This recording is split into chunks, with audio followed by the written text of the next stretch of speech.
Hey everyone! It might seem like Detroit Become Human has already revealed all its secrets. Millions of players have gone through the game multiple times, explored almost every ending, and feel like they know everything about it. But that's far from the truth. Even years after release, players keep discovering new details, unusual animations, and hidden features that the developers left specifically for the most attentive ones. What's most surprising is that the majority of these details are almost impossible to notice in a single playthrough.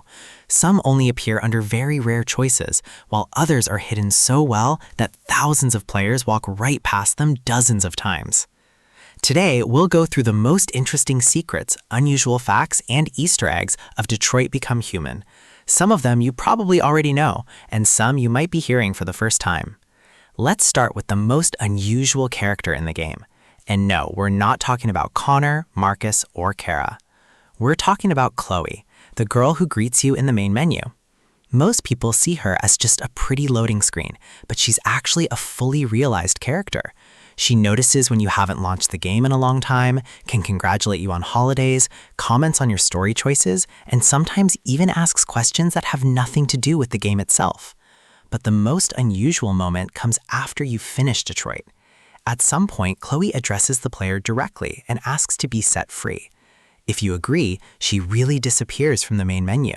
Many thought this was just a temporary event, but the developers made it much more interesting. After some time, the game offers to install a new Chloe, a new one. This is a different android of the same model, not the character you released. It's pretty symbolic. The first Chloe gained her freedom, and CyberLife simply sent a replacement. And this is just one of the details that shows how deeply the developers thought through the theme of android identity. In general, Detroit constantly breaks the usual game rules. For example, in almost any game, the death of the main character means a game over, but not in Connor's case. Every time Connor dies, CyberLife simply sends a new RK-800 model. Most of his memory is preserved, the investigation continues, and the story moves forward. Moreover, some characters notice that the Connor in front of them is no longer quite the same one they met before.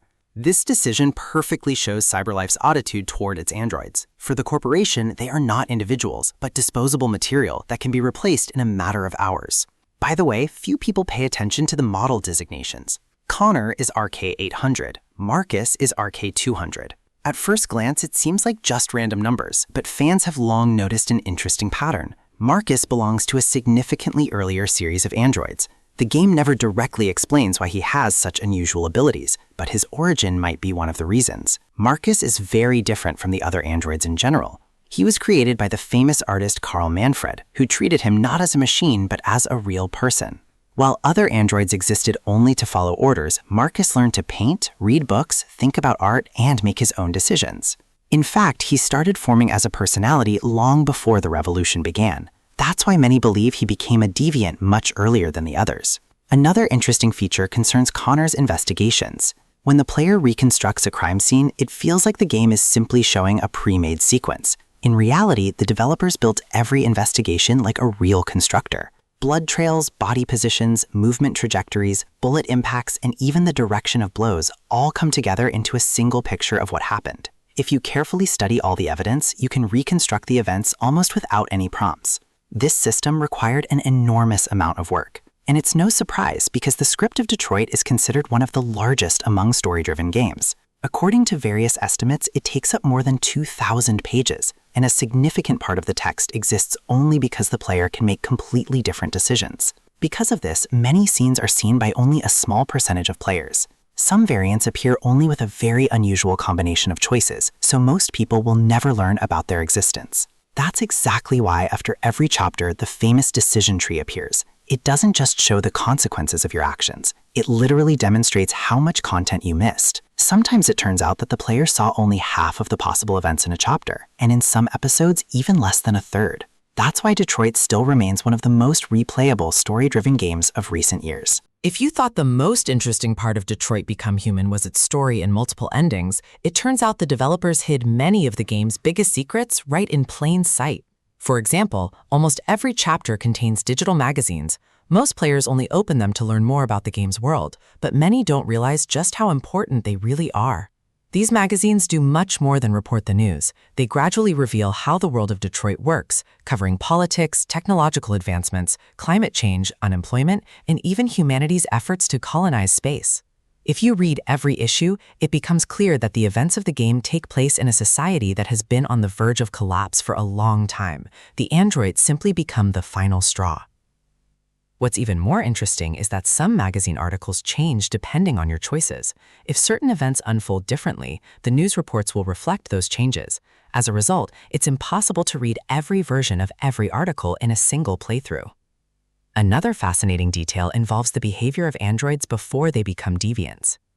If you watch closely, you'll notice that almost every ordinary android moves with incredible precision, conserving every motion. Their gestures are calculated, smooth, and almost completely devoid of emotion. But once an android becomes deviant, its movements gradually begin to resemble those of a human. It blinks more often, changes its posture, gestures naturally, and starts expressing genuine emotion. It's such a subtle piece of animation work that most players never notice it. Speaking of details, it's impossible not to mention the LED on every android's temple. Most people know it changes color, but not everyone knows what each color actually means. Blue indicates normal operation. Yellow means the android is processing information or performing complex calculations. Red appears during moments of extreme stress, conflict, or a critical system error. And once an android becomes deviant, many characters either remove the LED entirely or try to hide it so they can blend in with humans more easily. Marcus is probably the best example of this, getting rid of the features that identify him as a machine almost immediately after gaining his freedom. Speaking of Marcus, you've probably noticed that during the revolution, he's able to free other androids with nothing more than a single touch. At first glance, this seems like nothing more than a game mechanic, but the developers never fully explain how it works. A popular fan theory suggests that Marcus is capable of transmitting modified programming directly to other androids. That's why a single physical contact is enough to give another machine free will. Interestingly, he's the only character in the entire game with this ability. Another subtle detail concerns Connor. If he dies several times during your playthrough, some characters begin treating him very differently. Some lose their trust in him, others start feeling sympathy for him, and a few even openly admit that Connor no longer seems like the same android they once knew. It's an interesting situation. Although his memories are preserved, the people around him gradually begin to see each new model as a different individual. The developers also put an incredible amount of thought into the game's soundtrack.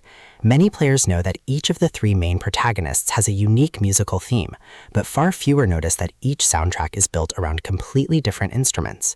Connor's music relies heavily on synthesizers and electronic sounds, emphasizing his machine-like nature. Kara's themes are filled with soft piano melodies that create a feeling of warmth, comfort, and home. Meanwhile, Marcus's soundtrack combines electronic elements with a full orchestra, becoming increasingly grand and powerful as the revolution grows. In other words, each protagonist's story is told not only through the narrative, but also through the music itself. Another fascinating fact involves the actors. During the motion capture sessions, they worked with almost no real sets. Most scenes were filmed inside a huge empty studio containing little more than a few boxes, simple wooden structures, and tracking markers for the cameras. The houses, streets, cars, furniture, and nearly everything else were added later during production. Because of this, the actors had to imagine almost the entire world around them while performing. Despite those limitations, their performances turned out to be so convincing that many players still consider Detroit Become Human one of the most cinematic video games ever made. Perhaps the most impressive aspect of all is the sheer number of hidden dialogue scenes. Nearly every chapter contains lines that can only be heard under extremely specific circumstances. For example, if you intentionally wait in certain locations, remain silent for an unusually long time, or complete objectives in an unexpected order, characters may begin saying entirely new lines of dialogue. Some of these conversations weren't discovered by players until years after the game's release. That's why even today, fans continue posting on forums after accidentally uncovering scenes they never knew existed. All of this is yet another reminder of just how much effort Quantic Dream poured into creating Detroit Become Human. Even years after its release, Detroit Become Human continues to surprise players with secrets that are still being discovered. That's what makes it one of the most detailed and memorable story-driven games ever created.